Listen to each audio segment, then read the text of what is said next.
voilà xam nga thème bi dafa am importance li ma bëggoon jëkk a def d'abord mooy féliciter organisateurs yi ci thème bi la tey soo ko xoolee industrie agroalimentaire bi au niveau du Sénégal champion yaa ngi fii lu ñu bëgg a def ñun en tant que gouvernement mooy accompagner leen surtout accompagner leen ci naka la ñuy def ba mën a transformer yi nga xam ne mooy bisaab bi mooy gerte gi mooy madd yi mooy màng yi ndax loolu réew moo xam ne day exporter rek ay matières premières mënta développer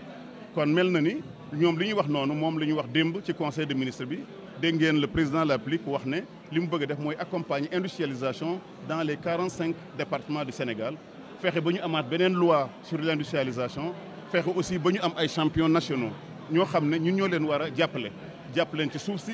jàpp leen ci courant bi jàpp leen ci investissement yi jàpp leen ci subvention yi loolu la ñu bëgg a def le thème là nga xam ne mooy consommer local bi dafa nekk loo xam lu yaatu la dañu permettre ñu mën a aussi pour développer li nga xam ne moom mooy l'intérieur pays bi waaye li ñu bëgg a profité pour wax ci rek mooy le Sénégal dafa bëgg a def dans les 2 mois qui suivent li nga xam ne moom mooy doon justement assise de l'industrie assise yooyu nag dañu bëgg a woo ñëpp képp koo xam ne da ngay produire muy PME muy agroalimentaire ak koo mën a nekk da ngay ñëw commerçant yi également dañu leen bëgg a woo pour pendant 2 jours réfléchir ci pourquoi Sénégal ba léegi nekkul un pays industrialisé loolu nag dañu mën a permettre après ñu am un plan pour les 10 prochaines années pour seet lan la ñu war a def ba Touba am usine Mbacké am usine Ziguinchor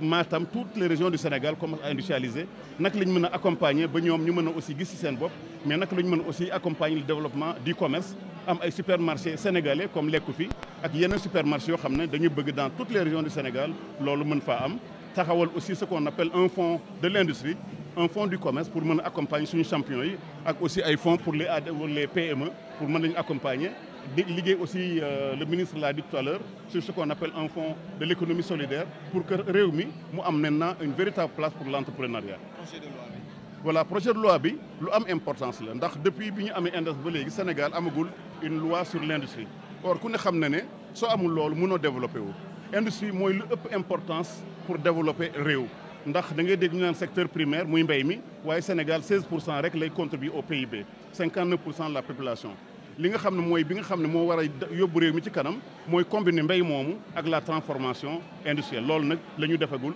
loolu nag li ñu bëgg a def ak commerce bi loolu la ñu bëgg a fexe ba fukki at yi ñëw nii alors loolu moo nar a porter Sénégal maintenant ci nga xam ne mooy les pays yi nga xam ne ñoom ñooy pays industriels yi pays am créer ay emplois pays yoo xam ne dañu mën a faire face à leur destin te loolu la ñu bëgg ak la souveraineté industrielle ak la souveraineté politique loolu la ñu bëgg a def. Oui, absolument c'est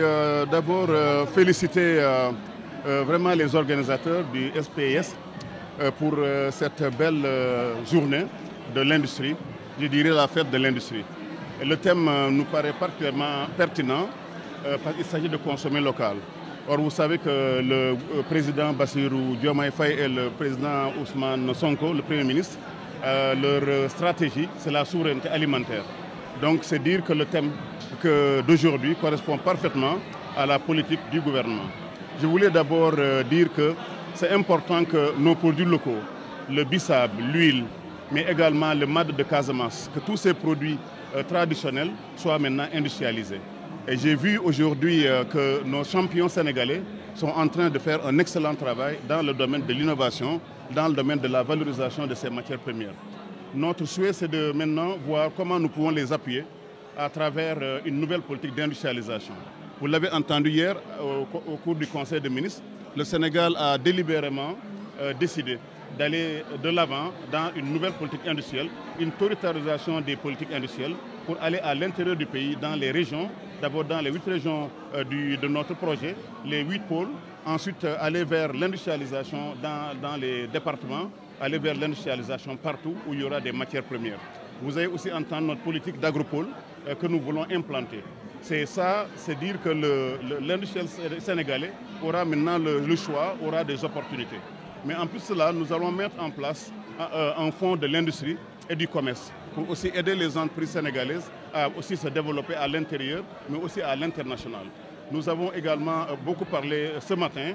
de la nécessité de créer un fonds aussi pour le commerce. Vous savez, c'est important. Quand on développe l'industrie, on la protège d'abord par des mesures fiscales et douanières contre les importations abusives, mais il faut également avoir un fonds pour la distribution, c'est-à-dire la construction, le développement de supermarchés purement sénégalais, comme l'Ekoufi à Touba que j'ai inauguré, mais d'autres à travers les 45 départements du Sénégal. Absolument, vous l'avez entendu hier au niveau aussi du Conseil des ministres, le Sénégal va se doter d'une nouvelle loi sur le Conseil, sur l'industrialisation. Et ça, c'est important. On n'a jamais eu une loi qui mette en avant l'industrialisation, qui protège les industriels, qui mette en valeur aussi le foncier au niveau des régions. Mais je voulais annoncer qu'en plus de cela, en marge de cette loi que nous allons bientôt faire, nous allons organiser au mois de septembre ce qu'on appelle les assises de l'industrie et du commerce, au cours desquelles nous allons faire le diagnostic de ce qui ne va pas au niveau de l'industrie du commerce et maintenant concevoir ensemble une nouvelle politique industrielle pour les 10 ans à venir. C'est ça donc en tout cas la volonté du chef de l'État et la volonté du Premier ministre. waaw xanaa di sant suñu borom parce que li ñuy wax réeroo mooy indi fitna te démb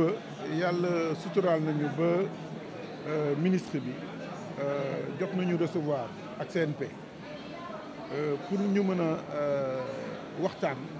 ci li nga xam ni moom moo téye woon dëkk bi ñaari fan yi ñu jëm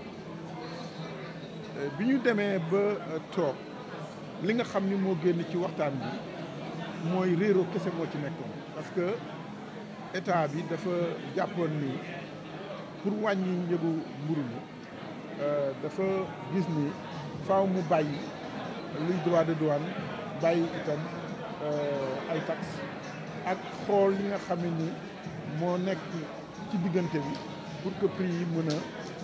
mën ko appliquer bi nga xamee ne nag gisante nañu démb dañ ko wax ni ñun li nga xamee ni moo doon suñu jaaxle moo doon am na ay bateau yoo xam ni ngi ci yoon bi mais dafa am ay bateau yoo xam ni teeroon nañu bu pare ba nga xamee ni stock yi fi nekkoon am na ñu ci jot a wal am na sax loo xam ne jot nañ koo jaay ay grossiste waaye bu fekkee da nga jaay ay grossiste 19200 bu paree xëy ne leen wàññi leen ko def ko 15200 faaw ñu mën a leeral différence boobu naka lañ koy organiser parce que fay nañ ci ay droits de douane te état bi dafa jàppoon ni moom pour que ñu yegg foofu faaw ñu bàyyi droit de douane faaw ñu bàyyi ay taxes léegi nag biñ ci waxtaanee liñ ñu jàpp mooy war nañu xayma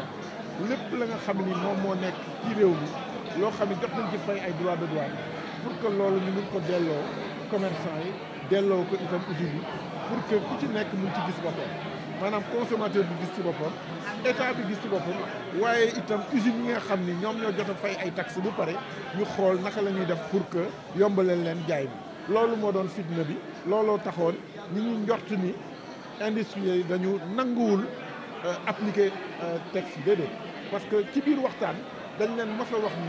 ni li askan bi sant li askan bi namm ñun ñu ngi ci parce que yàgg nañ cee dox te góobu nañu duñ ci daañ ci dindi suñu loxo